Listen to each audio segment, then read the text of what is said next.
Marker લગાવી શકીએ છીએ તાકે આપણને ખબર પડે કે ફેર કहाँ ખતમ થાય છે અને કहाँ શરૂ થાય છે.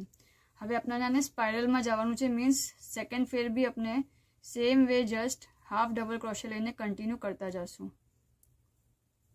ઓકે, ના આપણાને કોઈ ચેન લેવાની છે ના આપણાને સ્લીપ કરવાનું છે, બસ હાફ ડબલ ક્રોશે લેતા જવાનું છે અને આપણી પૂરી દીવાર એમ જ તૈયાર થશે.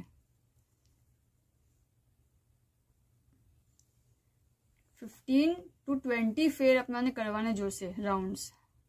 ઓકે, આપણે કરીએ ને પછી આગળ જોઈએ.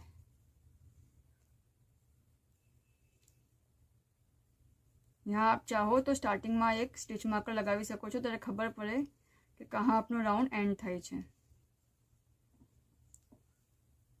નહીં તો આપની નિશાની આ જ છે, જો यहाँ ખબર પડે છે, જે આપણે બે ચેન લેતા હતા.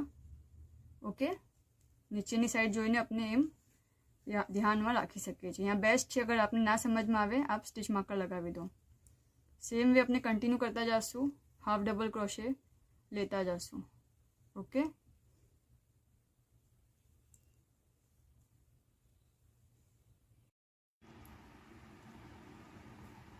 अपना 5 રાઉન્ડ્સ થયા છે દીવારના. ઓકે, સેમ વે આપણે કન્ટિન્યુ કરશું, હાફ ડબલ ક્રોશે કરતા જઈશું.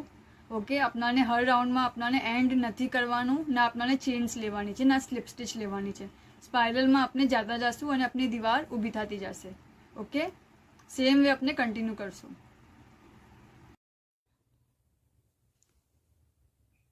આપણે 19 રાઉન્ડ્સ કર્યા છે. ઓકે, સ્પાઇરલમાં મીન્સ કે આપણે એક બી બાજુ સ્લીપ નથી કરવું, સ્લીપ સ્ટિચ નથી લીધી. હવે આપણે यहाँ લાસ્ટમાં સ્લીપ સ્ટિચ લેશું. દીવારને જેટલા આપણને રાઉન્ડ્સ કરવા હતા એ રાઉન્ડ્સ કમ્પ્લીટ કરીને આપણે હવે સ્લીપ સ્ટિચ લેશું.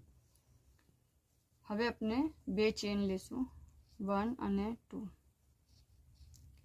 પછી આ જ વીનીના હોલમાં હાફ ડબલ ક્રોશે.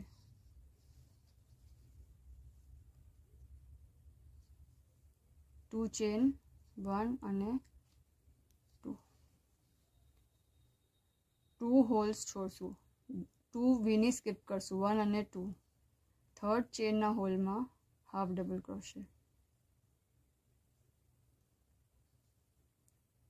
અને હજી એક સેમ હોલમાં હાફ ડબલ ક્રોશે.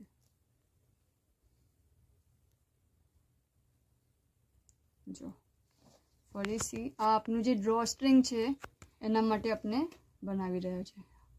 2 ચેન, 2